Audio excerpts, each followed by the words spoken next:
I think there is a tendency for retailers that are struggling to figure out what their market space is to get seduced by somebody that can tell them that technology is the answer. Um, because I Hmm. think that at some basic level, a smart retail executive knows that their business is too complicated because all retailers are too Right. complicated.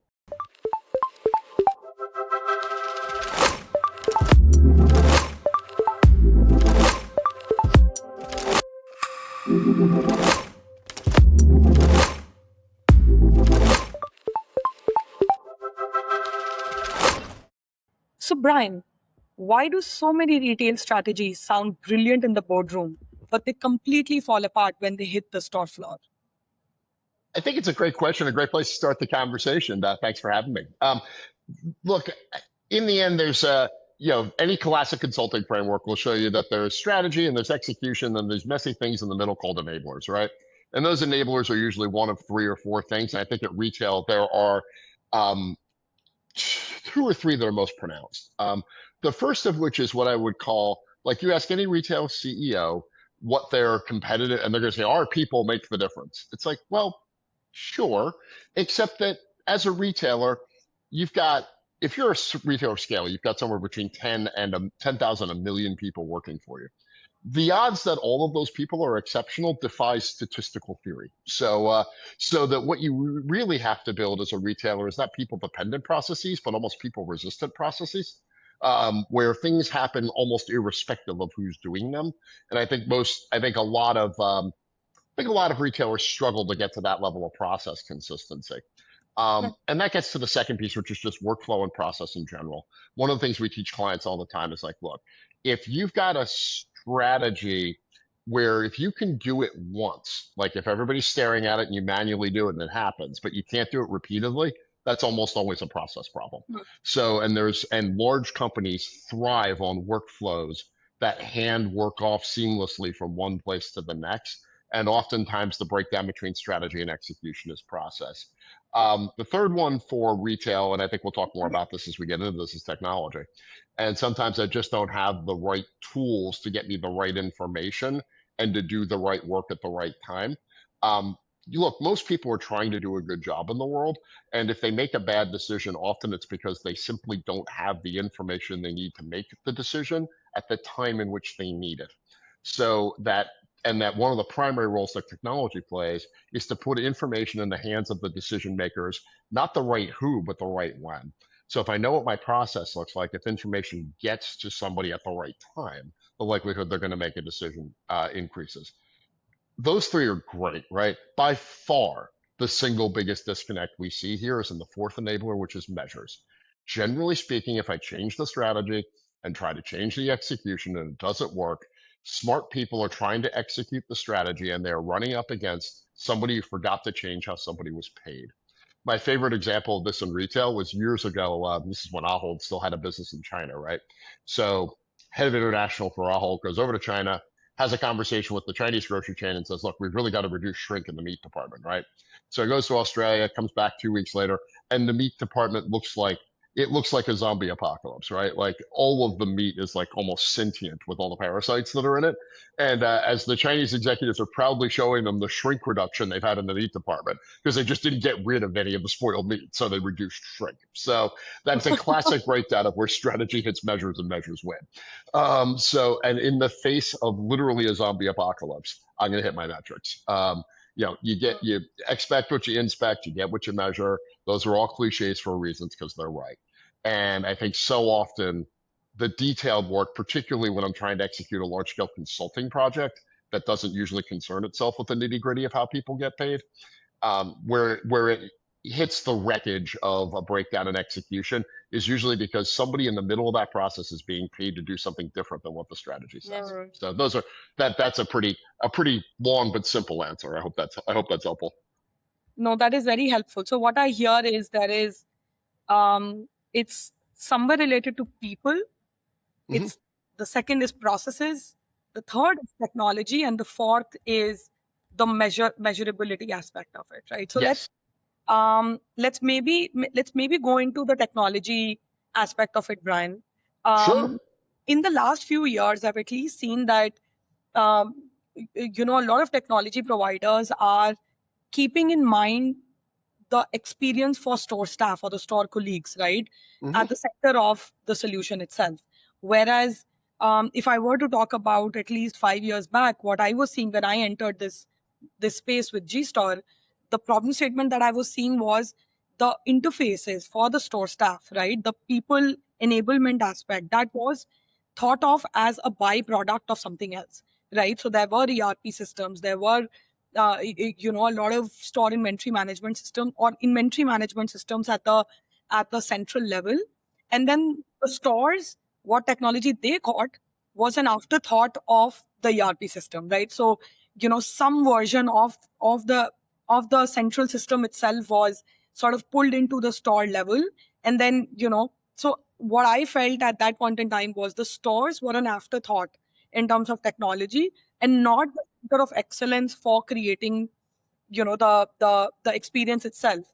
How have you seen the technology evolve from a store colleague standpoint?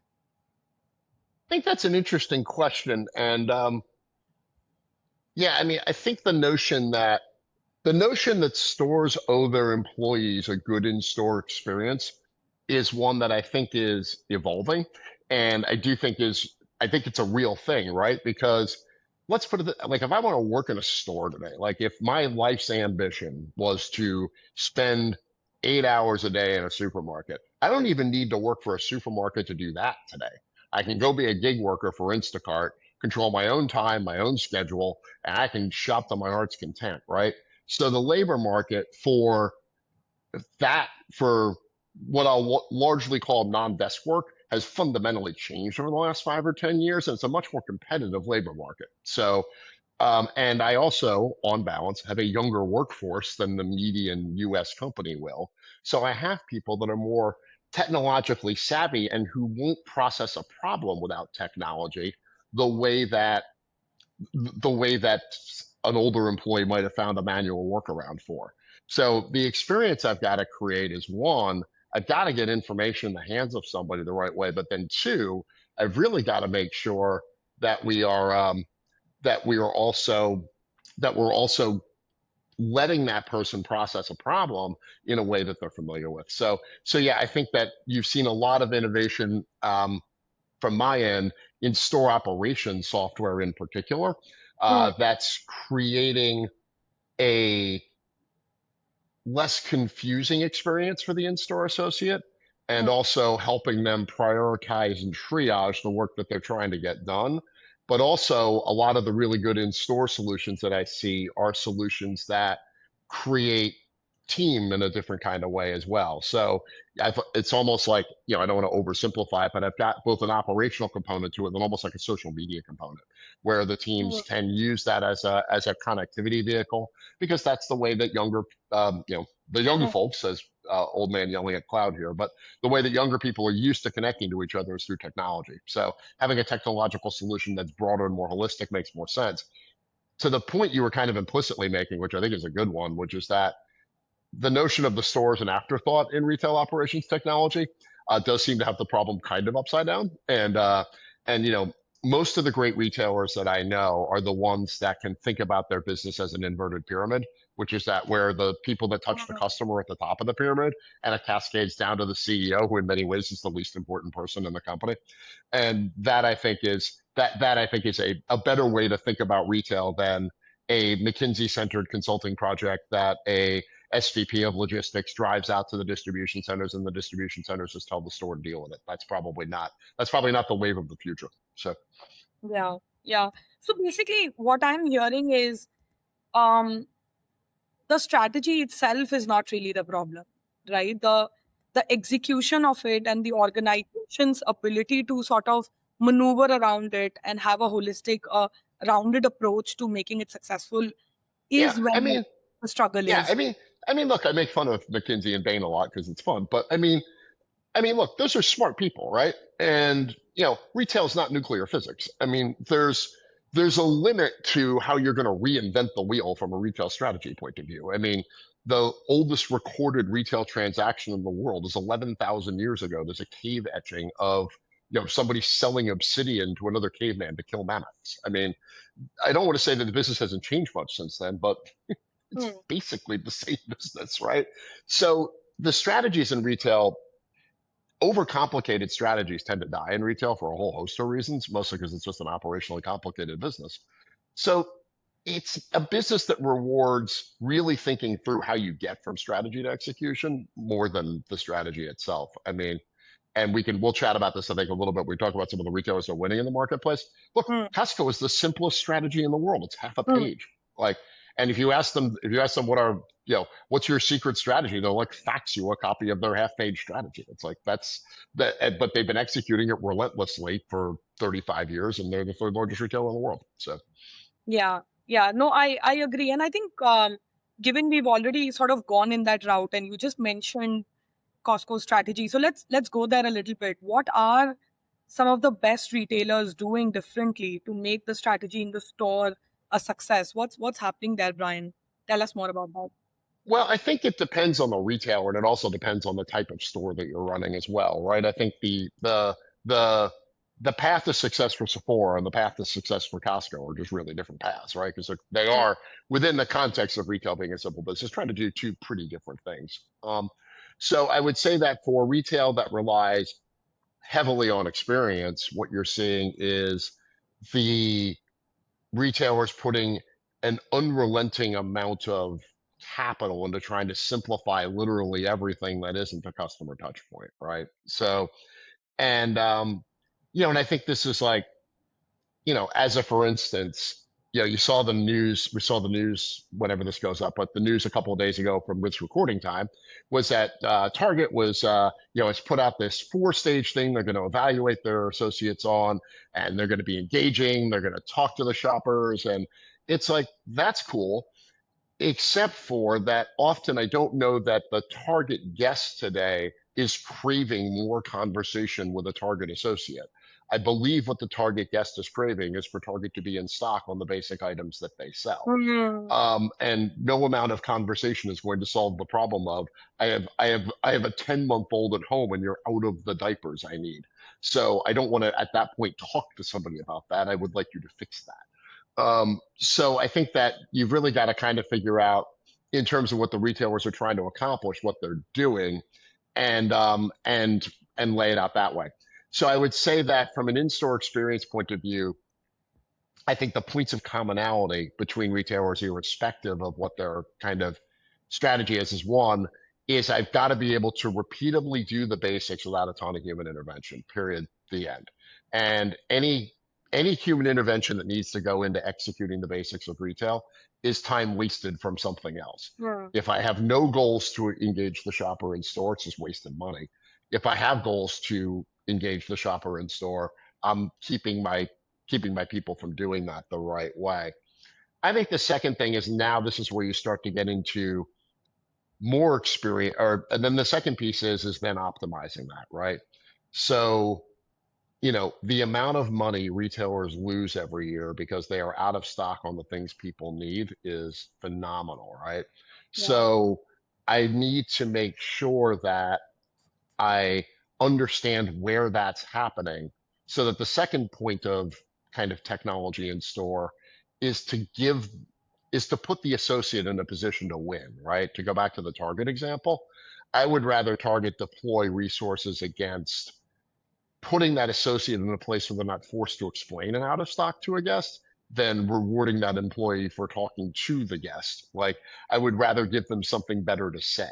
so Yeah. and then the in ensuring that our business is as error free as possible is a really important deployment of that.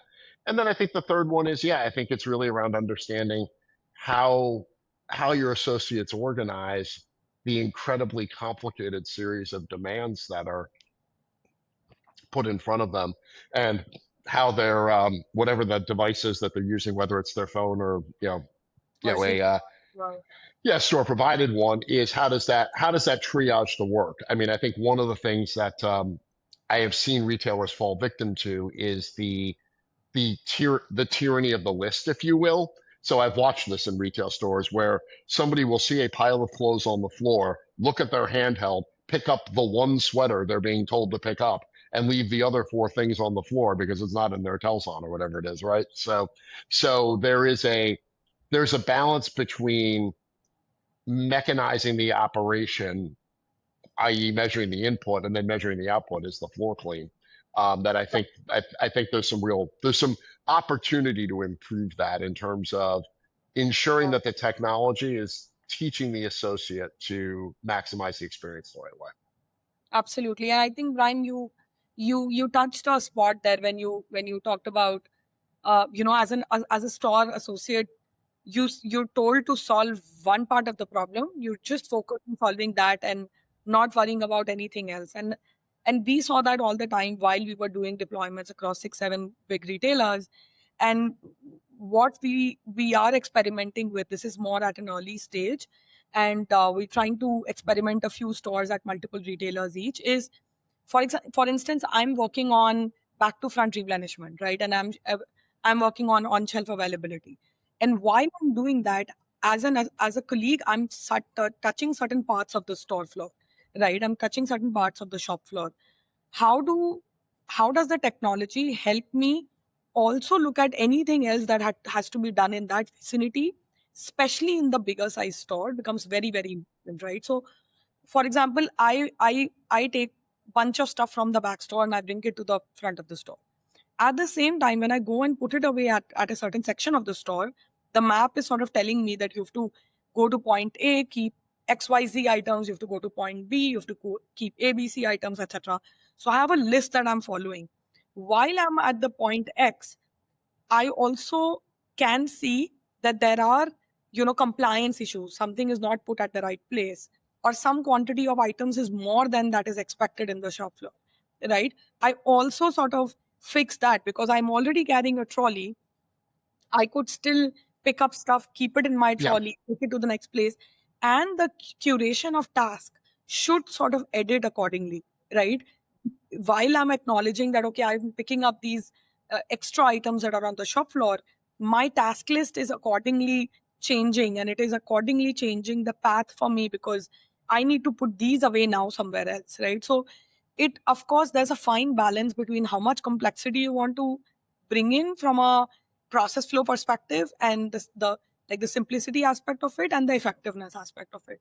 So that is something that we are personally also measuring because we see value, especially in bigger size stores. In smaller size stores, it's much easier, right? You can revisit the same place 5 times, it doesn't matter.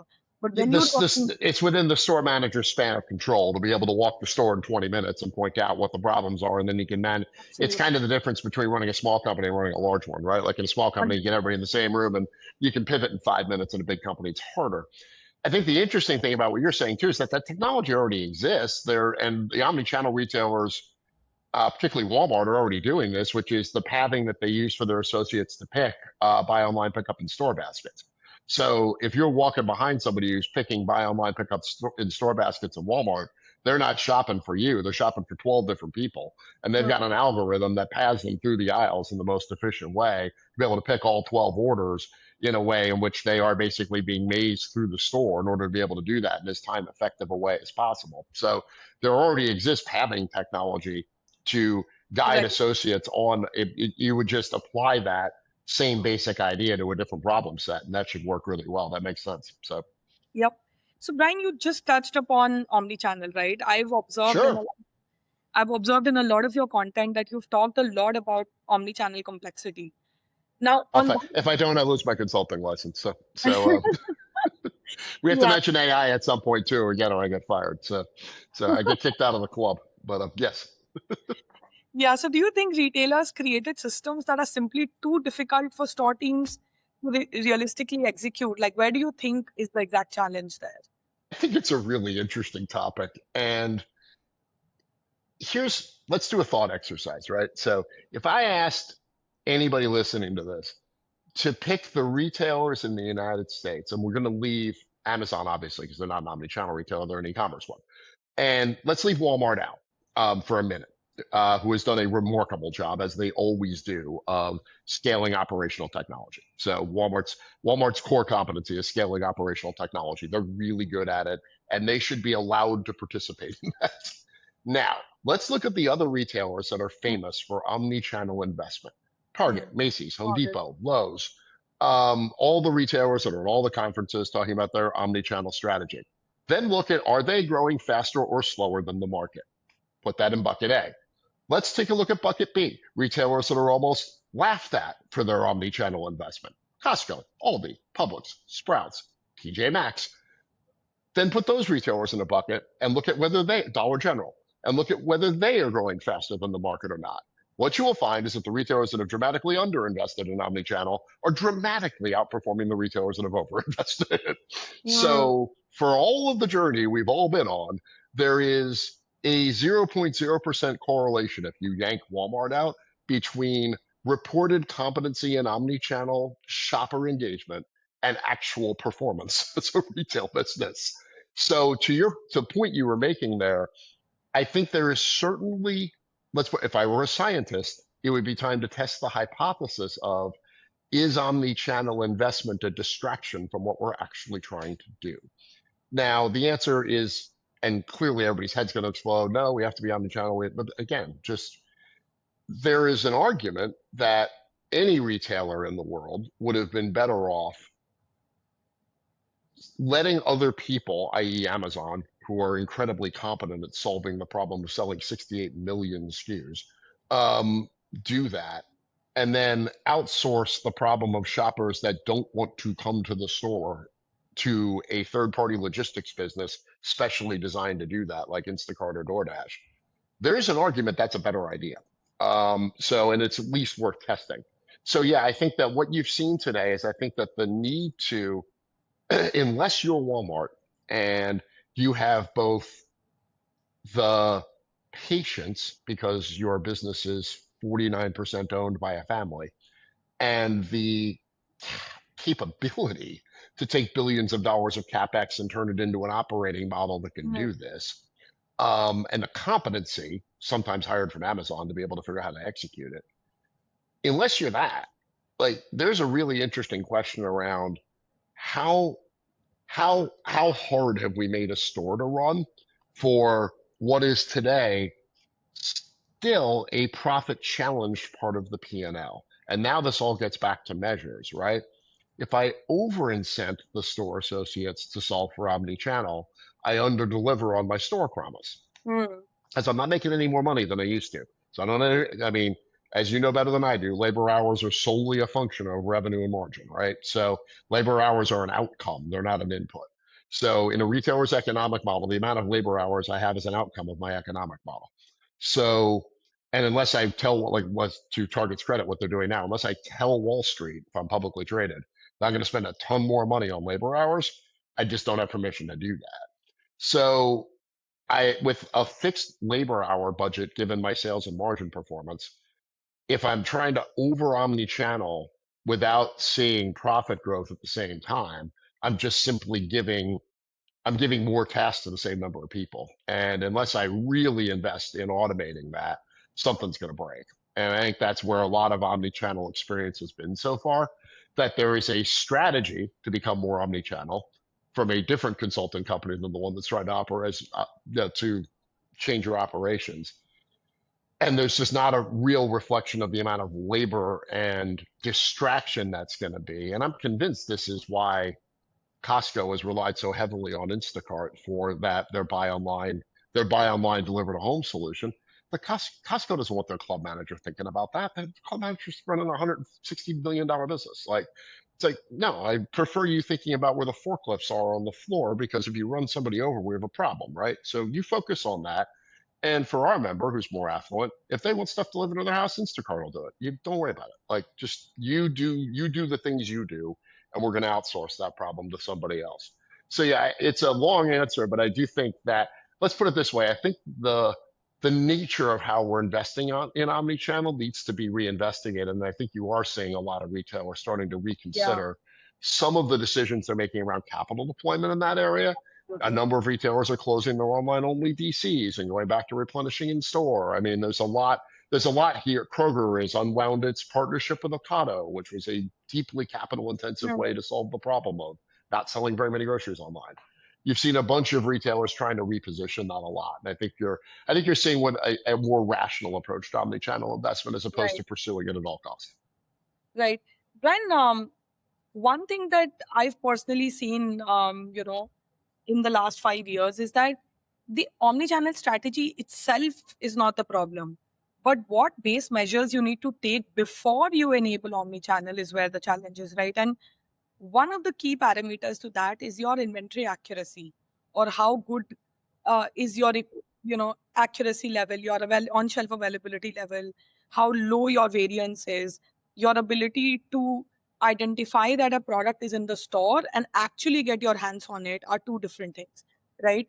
My observation in the last few years has been that any retailer who hasn't solved for inventory accuracy and availability and variance problem, but has started investing in the omni-channel strategy too early, are the ones that bleed the most. What's your thought on it, and what do you recommend to retailers usually around that?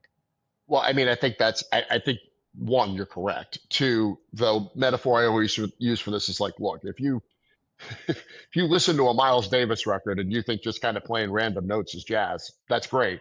Miles Davis could play scales, I assure you. So you've got to learn the basics. You got to do the basics right first before you start playing jazz. And I think a lot of what omnichannel was trying to play jazz without getting the scales right. Hmm. So, and then that's just God bless my son, but that's just the early elementary school concerts I had to go to. Which are just random notes being played in the pursuit of excellence. And I think that's where I think without being able to reliably know what's on a shelf, buy online, pick up in store is going to be an incredibly frustrating experience for the Yeah. shopper. And by the way, an incredibly frustrating experience for the associate. And you're going to disincent people from engaging with you in an omni-channel way. So yeah, at the very least, knowing, and so many retailers, and you know this better than I do, can with some degree of reliability tell you what's in the store, but they can't always tell Mhm. you where it is. Absolutely. And I mean, that's a real issue, I think, and that's a brutal issue in apparel where you've Yeah. got so many SKU variants per type, between size and color and things like that. Like it's really hard to get a really good feel for where and how that inventory sits without putting real energy into understanding what your in-store inventory position looks like. But yeah, if you don't know what you've got in stock, I mean, I would say this to any retailer. If you don't know what you have on the shelf, opening a store is kind of irresponsible, right? Like, I mean, yeah, Yeah. do the beginning part right, and then solve the digital engagement and omni-channel touch points and navigating them through the funnel and all the questions that come up in all the marketing decks. But Yeah. if I can't do that, then to fix that first. So Right. And I think what I observed with one of the retailers that we deployed at PetSmart, their omni-channel strategy, their omni-channel execution in stores was done by Manhattan Systems, right? And um, the good thing was, of course, Manhattan was able to do bulk order picking, single order picking, right? They were able to enable third party to do fulfillment from the stores. But the challenge that they weren't able to solve was with the huge PetSmart store, if you're picking an order as a third party, right, and I don't fully understand the store navigation, right, how do I quickly pick up an order? It's very hard for me to go around in the store and know what is where in the store, even though your pet section, like within your dog section, cat section, although sectioning is there, but still as a store colleague, as a third party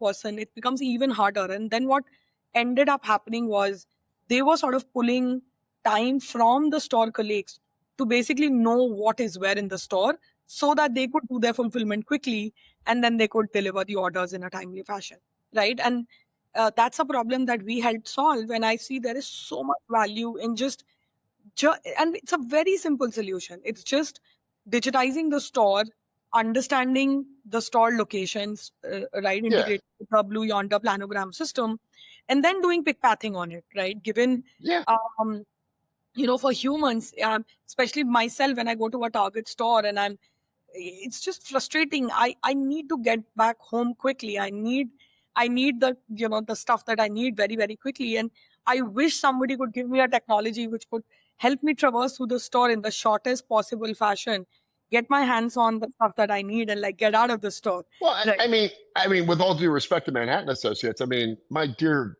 departed Basset Hound knew where the pet food was in a PetSmart. I mean, bring him in there, he'd run straight there. I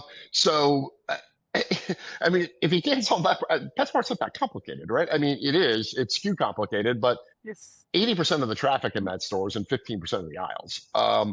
Two, all the thing you really need to be in stock in PetSmart is pet food, particularly dog food.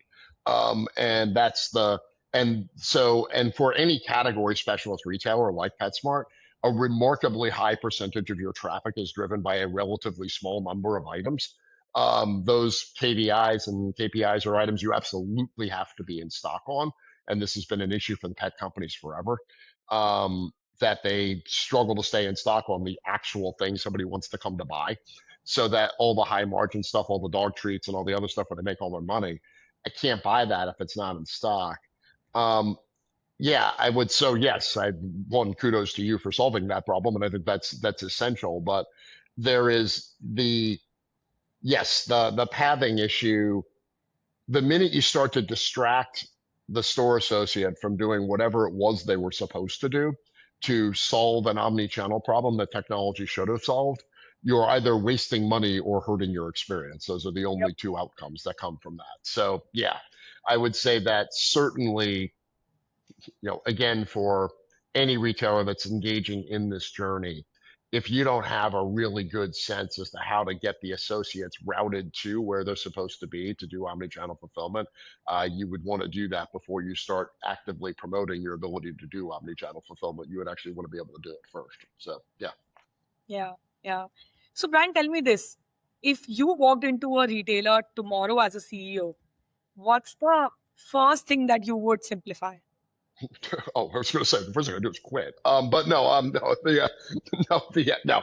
Um, First thing I would simplify.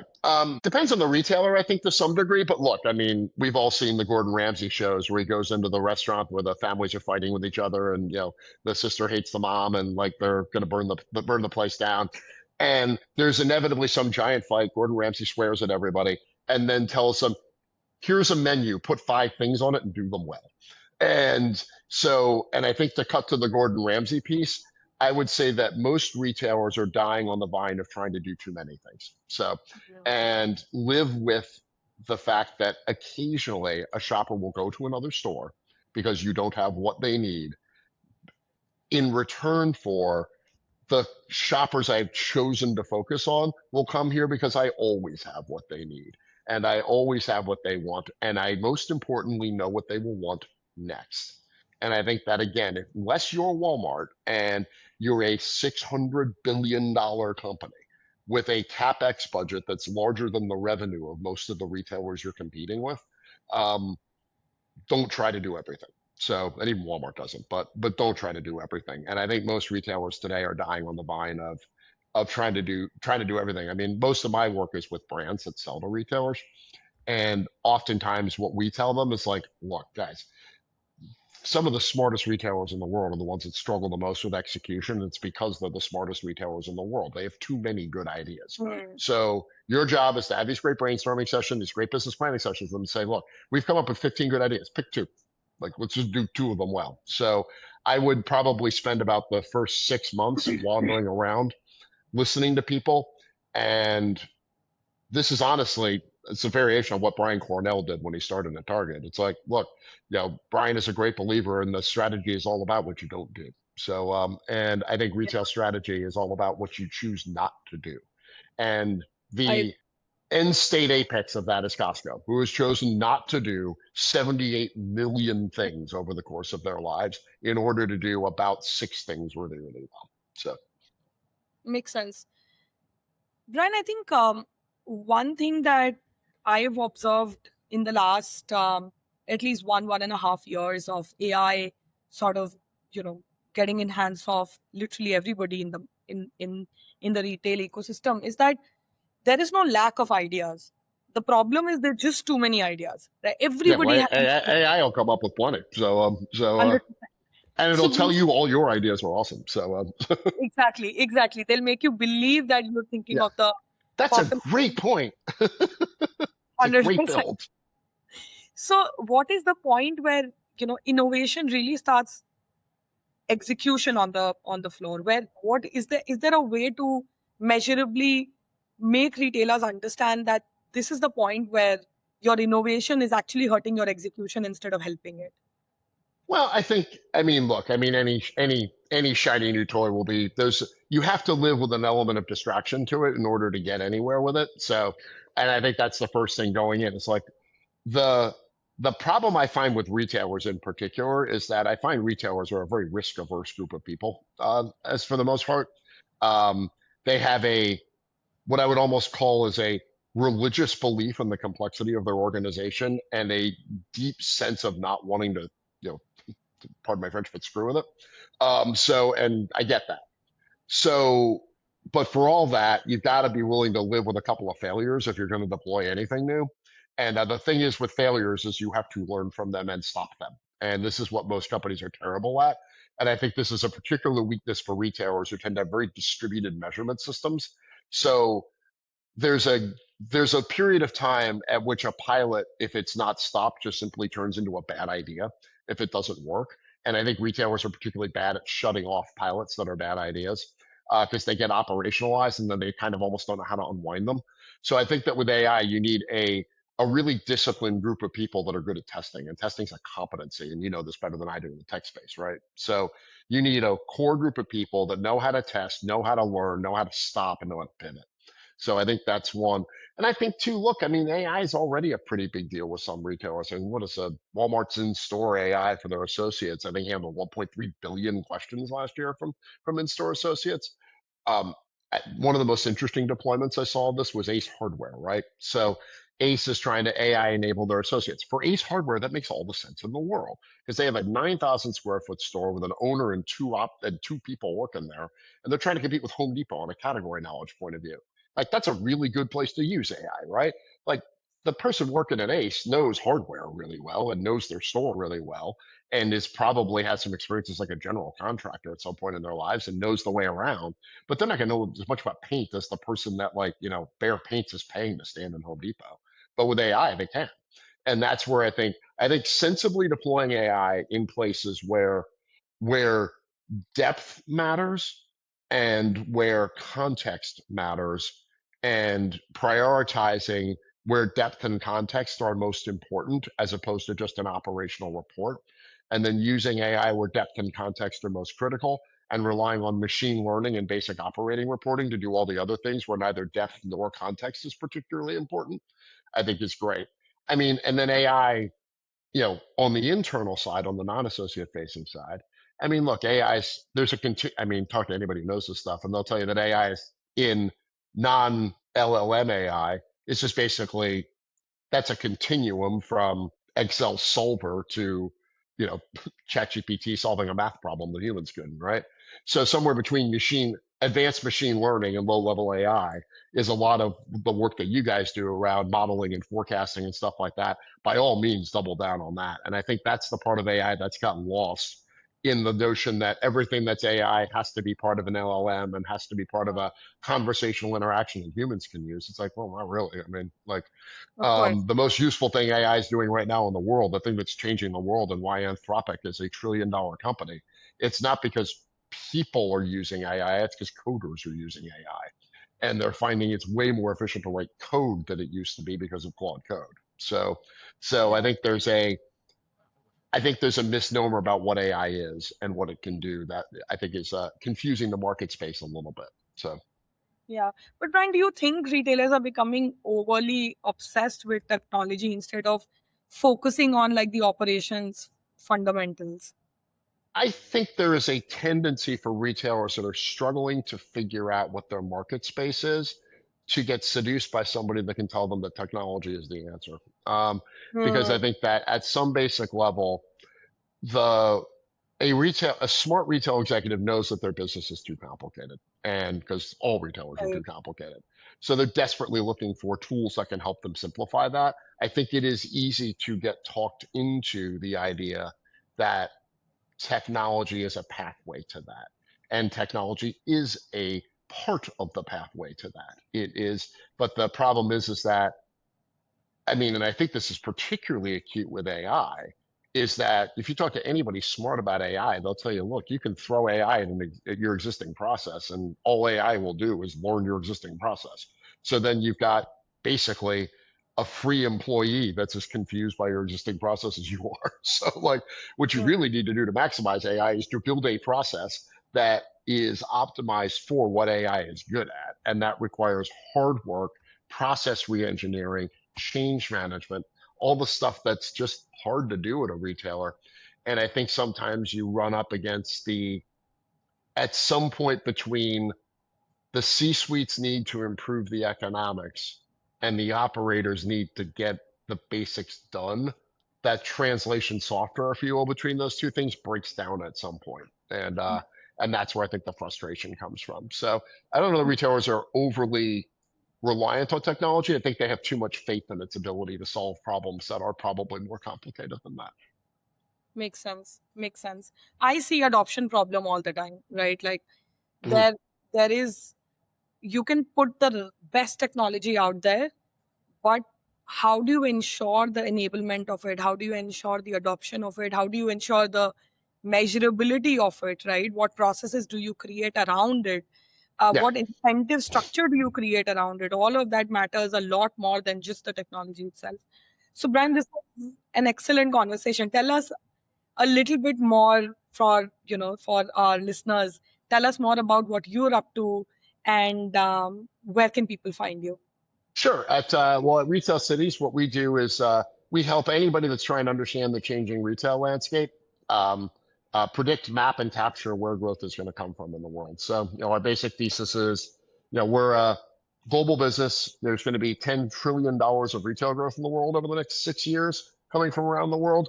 Look, I mean, you should, if you're a retailer brand, you should probably capture some of that. And our job is we really work with mostly brands, some retailers, and a lot of third parties, helping them map out what their commercial strategy needs to look like. So if I'm a brand today and I'm looking at these omnichannel retailers, not only where's growth going to come from and quote, who should I bet on, but then what are the capabilities that I'm going to need as a seller to that retailer in order to be able to help them grow their business and to help them choose me as a strategic partner versus other providers of either services or products. And that's where I've spent most of my career is kind of in the space between where large brands and large retailers operate, helping the brands kind of navigate that.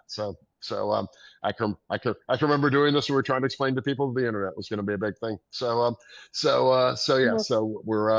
So it's been a journey, but that's yeah. And you can find me on LinkedIn. My mother blessed me with a Google unique search identifier as a name. I'm the only Bryan Gildenberg in the world, and or follow us at www.retailcities.com. So Awesome. This was great, Brian. Thank you so much for sharing your perspective. absolutely, Parya. Thank you very much for your time. Really appreciate it.